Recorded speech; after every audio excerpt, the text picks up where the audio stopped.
Advocate Sankutty Das, ഇപ്പോൾ ഇന്നലെ പ്രധാനമന്ത്രിക്ക് മുൻപാകെ നൽകിയ ഈ മെമ്മോറാണ്ടത്തിന്റെ ആദ്യ ഘട്ടം എന്ന രീതിക്ക് തന്നെ പരിഗണിക്കാൻ കഴിയുന്ന ഒരു വിശദമായ റിപ്പോർട്ടുണ്ട് മുഖ്യമന്ത്രി നേരിട്ട് നൽകിയത്. അതിലടക്കം പറയുന്ന കാര്യങ്ങൾ എന്ന് പറയുന്നത് കേരളത്തിന്റെ ഒരു പശ്ചാത്തലം അനുസരിച്ചുള്ള, നമ്മുടെ ജീവിത നിലവാരം അനുസരിച്ചുള്ള വിപുലമായ ഒരു പുനരധിവാസ പദ്ധതി തന്നെയാണ് വേണ്ടത് എന്നുള്ളതാണ്. ഏതാണ്ട് 2000 കോടിക്ക് മുകളിൽ വരുന്ന ഒരു പുനരധിവാസ പദ്ധതി മാതൃകാ രൂപത്തിൽ തന്നെ വേണ്ടതുണ്ട് എന്നുള്ളത്. നമുക്ക് വികസന പദ്ധതികൾക്ക് വേണ്ടി ഭൂമി ഏറ്റെടുക്കുമ്പോൾ അത് സംബന്ധിച്ച് രൂപരേഖ, അത് സംബന്ധിച്ച് നിയമം ഒക്കെയുണ്ട്. ഇതിപ്പോ ദുരന്തം ഉണ്ടാകാൻ കഴിയുന്ന അല്ലെങ്കിൽ സാധ്യതയേറെയുള്ള ഭൂപ്രദേശങ്ങളിൽ അങ്ങനെയൊന്നും ഉണ്ടായാൽ എന്ത് മാനദണ്ഡങ്ങൾ അടിസ്ഥാനപരമായി സ്വീകരിക്കാമെന്നത് സംബന്ധിച്ചടക്കമുള്ളൊരു രൂപരേഖ വേണ്ടതുണ്ട്. മാത്രമല്ല ഈ മുന്നറിയിപ്പ് സംവിധാനം, ഇപ്പോൾ കെ.എസ്. അരുൺകുമാർ പറഞ്ഞു വെച്ചതേ ഉള്ളൂ, മുന്നറിയിപ്പ് സംവിധാനം വെച്ച് അങ്ങോട്ടും ഇങ്ങോട്ടും ആരോപണം ഉന്നയിച്ചിട്ട് മാത്രം കാര്യമില്ല. കൃത്യമായ ഒരു മുന്നറിയിപ്പ് സംവിധാനം ഉണ്ടാകണം എന്ന ലക്ഷ്യത്തിൽ ഊന്നിക്കൊണ്ട് നമുക്ക് അതുമായി ബന്ധപ്പെട്ട ഗവേഷണ സ്ഥാപനങ്ങളുടെ സബ് സെന്റേഴ്സ് അടക്കം കേരളത്തിൽ വന്നുകൊണ്ട് നമ്മുടെ മലയോര മേഖലകളിൽ അത് സംബന്ധിച്ച് കൃത്യമായ അറിയിപ്പുകൾ സമയത്ത് ലഭിക്കുന്ന തരത്തിലുള്ള സംവിധാനം ഉറപ്പുവരുത്തി, ഇതെല്ലാം ഉൾപ്പെടെ ഒരു പുനരധിവാസം എന്നുള്ളതാണ് നമുക്ക് കാര്യക്ഷമമായിരിക്കുമെന്ന് പ്രതീക്ഷ വെക്കാൻ കഴിയുന്നത്.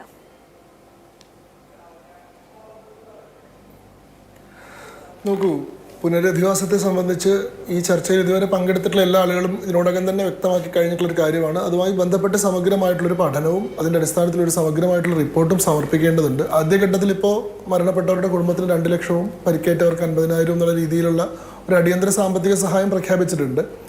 അതല്ലാണ്ട് ഒരു ദേശീയ ദുരന്തമായി പ്രഖ്യാപിക്കുക, ഇപ്പോൾ പ്രധാനമന്ത്രി കഴിഞ്ഞ ദിവസം വന്ന് പറഞ്ഞപ്പോൾ പറഞ്ഞത് അൺനാച്ചുറൽ ആയിട്ടുള്ളൊരു സംഭവമാണ്, അസ്വാഭാവികമായിട്ടുള്ളൊരു പ്രതിഭാസമാണ്, സാധാരണ നമ്മുടെ നാടുകളിൽ നടക്കുന്നൊരു സംഭവമായി താരതമ്യം ചെയ്യാവുന്നതല്ല, അസാധാരണമായി തന്നെയാണ് അതിനെ കാണുന്നതെന്നുള്ളതാണ്. അത് നാഷണൽ ഡിസാസ്റ്ററായി ഡിസിഗ്നേറ്റ് ചെയ്യുക എന്ന് പറയുന്നത് ഒരു സാങ്കേതിക പ്രശ്നം അതിലുണ്ട്.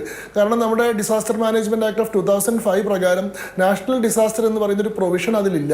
അങ്ങനെ ഒരു ദേശീയ ദുരന്തത്തെ അങ്ങനെ ആ ആക്ട് നിർവചിക്കുന്നില്ല.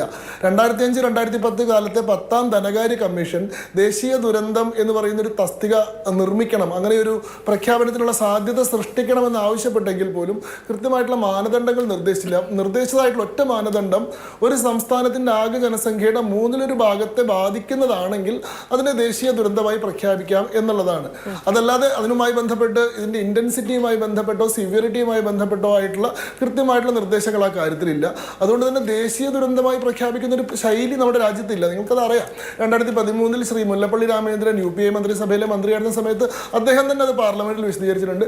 പക്ഷേ അസാധാരണമായിട്ടുള്ള സാഹചര്യങ്ങൾ, ഇപ്പോൾ ഉത്തരാഖണ്ഡ് സൈക്ലിക് ഫ്ലഡ്സ് ഉണ്ടായ സമയത്ത് 6000-ലേറെ ആളുകൾ ഒറ്റയടിക്ക് മരണപ്പെട്ടിട്ടുള്ള ഒരു സംഭവമാണ്. അപ്പോൾ ആ ദുരന്തത്തെ രാജ്യം എങ്ങനെ നോക്കിക്കാണുന്നു എന്നതിൻ്റെ ഒരു സന്ദേശ മൂല്യം വ്യക്തമാക്കുന്നതിന് വേണ്ടി അതൊരു ദേശീയ ദുരന്തമാണ് എന്ന മട്ടിലാണ് നമ്മൾ അതിനെ വിശേഷിപ്പിക്കാറുള്ളത്. അല്ലാണ്ട് നിയമത്തിൽ അങ്ങനെ കൃത്യമായിട്ടുള്ള ഒരു പ്രൊവിഷൻ ഇല്ല എന്നുള്ളതൊരു വസ്തുതയാണ്. പക്ഷേ കാറ്റഗറി ഉണ്ടല്ലോ L3 കാറ്റഗറിയിൽ ഉൾപ്പെടുത്തണമെന്നൊരു ആവശ്യം മുന്നോട്ട് വെച്ചിട്ടുണ്ട്. അതായത് സംസ്ഥാനങ്ങൾക്ക് മാത്രമായി പരിഹരിക്കാൻ കഴിയാത്തത്ര വലിയ നഷ്ടമുണ്ടാകുന്നിടത്ത് കേന്ദ്ര സർക്കാരിന്റെ സഹായം വേണ്ടതുണ്ട് എന്ന് നിഷ്കർഷിക്കുന്ന ഇടങ്ങളിൽ അതിന് പറ്റുന്ന തരത്തിലുള്ള സഹായം നൽകാനുള്ള പ്രൊവിഷൻ വരില്ലേ?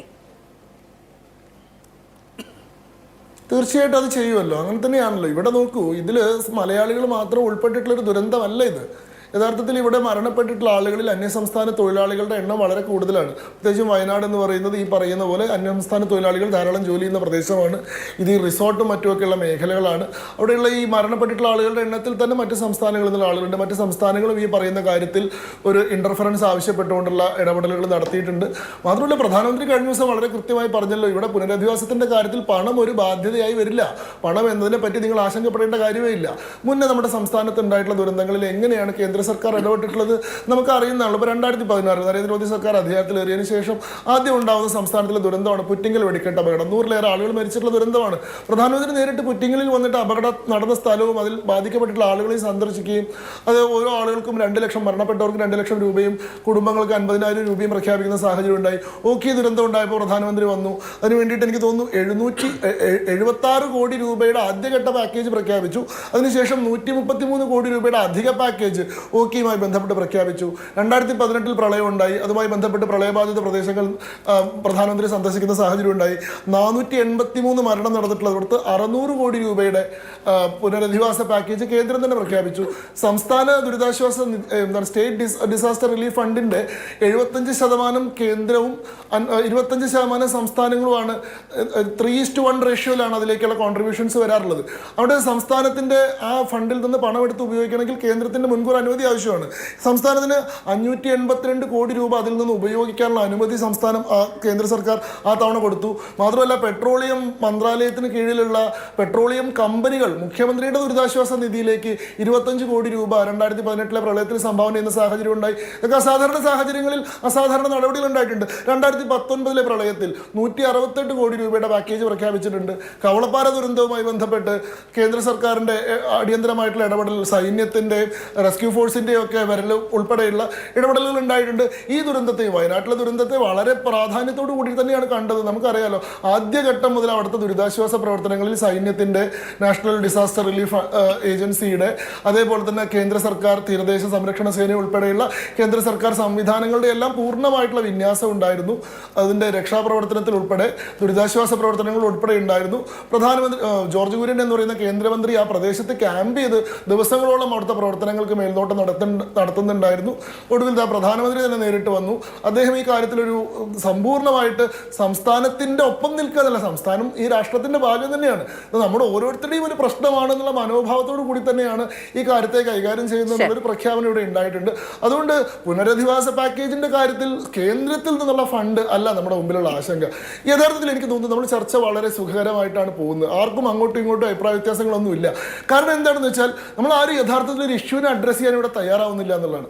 നമുക്ക് അങ്ങ് എന്താണ് എല്ലാവരും ഒന്നിച്ച് നിൽക്കും, ആർക്കും അങ്ങോട്ടും ഇങ്ങോട്ടും ആക്ഷേപങ്ങളൊന്നുമില്ല എന്ന് പറയുന്നത് വളരെ സൗകര്യമാണ്. അതിൽ ഒരാളുടെ എതിരഭിപ്രായം പറഞ്ഞു കഴിഞ്ഞാൽ അയാൾ മാത്രം കൂട്ടത്തിൽ നോക്കൂ സംസ്ഥാനത്തിനെതിരെ തിരിഞ്ഞു നിൽക്കുന്നു എന്ന് പറയാനുള്ളൊരു സാധ്യതയുണ്ട്. റിസ്ക് എടുത്തുകൊണ്ട് തന്നെ ഞാൻ പറയുകയാണ്, ഇവിടെ പണം വരല് മാത്രമല്ല ഇവിടുത്തെ യഥാർത്ഥത്തിലുള്ള പ്രശ്നം. നമ്മളിപ്പോൾ ഈ പറയുന്ന ഇങ്ങനെ ഒരു വളരെ അപകട സാധ്യതയുള്ള ഒരു പ്രദേശത്തിലേക്ക് 2000 കോടി രൂപയുടെ പുനരധിവാസ പാക്കേജ് കൊണ്ടുവന്ന് അവിടെ നഷ്ടപ്പെട്ട് തകർന്നു പോയിട്ടുള്ള എല്ലാ കെട്ടിടങ്ങളും അതുപോലെ പുനർനിർമ്മിച്ചു കഴിഞ്ഞാൽ വയനാട്ടിലെ പ്രശ്നം നമ്മൾ പരിഹരിച്ചു എന്ന് പറയാൻ സാധിക്കില്ല. കാരണം അവിടെ അങ്ങനെ ഒരു അപകടം ഉണ്ടാവാനുള്ള സാഹചര്യം അപ്പോഴും നിലനിൽക്കുകയാണ്. ഇപ്പോൾ ഇവിടുന്ന് 2-3 കിലോമീറ്റർ മാത്രമേ ഉള്ളൂ പുത്തുമല എന്ന് പറയുന്ന കുറച്ച് വർഷങ്ങൾക്ക് മുൻപ് ഈ ഉരുൾപൊട്ടൽ ഉണ്ടായിട്ടുള്ള സ്ഥലം. അന്ന് നമ്മൾ അവിടെ ഈ പറഞ്ഞതുപോലെ 1000 കോടി രൂപയുടെ ഒരു ദുരിതാശ്വാസ പാക്കേജാണ് നമ്മൾ നിശ്ചയിച്ചത്. ഓരോ കുടുംബത്തിനും ഭൂമി മേടിക്കാൻ വേണ്ടി 6 ലക്ഷം രൂപയും വീട് വെക്കാൻ വേണ്ടി 4 ലക്ഷം രൂപയും എന്നുള്ള കണക്കിൽ 10 ലക്ഷം രൂപ ഓരോ കുടുംബത്തിനും എന്നുള്ള കണക്കിലൊക്കെ ഒരു കണക്കൊക്കെ ഉണ്ടാക്കി. അതിൻ്റെ പുനരധിവാസ പ്രവർത്തനം എവിടെ വരെ എത്തി നോക്കൂ, അവിടെ ഒന്നും സംഭവിച്ചിട്ടില്ല. ആ ആളുകൾക്ക് ഈ പണം കൊണ്ട് 5 ലക്ഷം രൂപയാണ് പലർക്കും കിട്ടിയെന്ന് പറയുന്നു. ആളുകൾക്ക് ഭൂമി മേടിക്കാൻ തന്നെ സാധിച്ചിട്ടില്ല.